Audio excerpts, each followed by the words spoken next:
Верувам дека судот ќе има лесна задача бидејќи од сите документи кои ги имате, видливо е и лесно се докажува нашето законито постапување.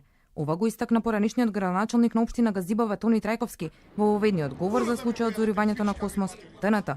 И тој, и поранешниот министер за транспорт и врски Милејана Киевски тврдеа дека постапувале законски, а дека инвеститорот Фијат Сановски сакал преку политичка заштита да го прекрши законот. Иако е прво обвинет, поранешниот премиер Никола Груевски во оведен говор даде последен. Тој рече дека никогаш не се одмаздувал на ниту еден политички партнер кој ја напуштил неговата коалиција. Го обвини Цановски дека преку неговите политички и медиумски врски сакал да изврши притисок и свесно да озакони дивоградба. Надвор од судницата пак, Груевски повтори дека процесите кои СЈО ги води против него се политички прогон. Затоа се вршат и забрзани процеси за секој ден да бидеме во судот, за секој ден од тука да има извештаи. И наместо луѓето да гледаат што им се случува во државата, да се занимаваат што кажал Миле, што кажал Јанко, што кажал Петко.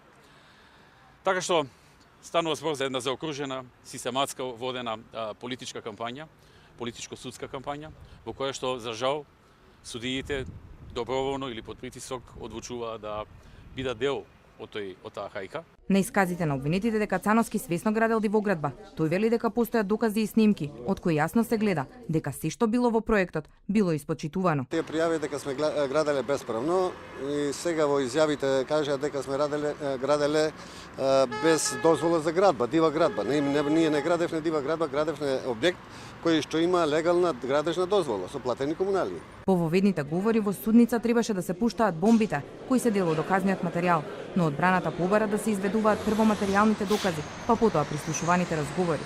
Судот пресече главната расправа да продолжи на почетокот на април со слушање на аудиоматеријалите. За уривањето на Космос одговараат поранешните високи функционери и уште 4 службенички од општина Газибава за злоупотреба на службената положба и овластување.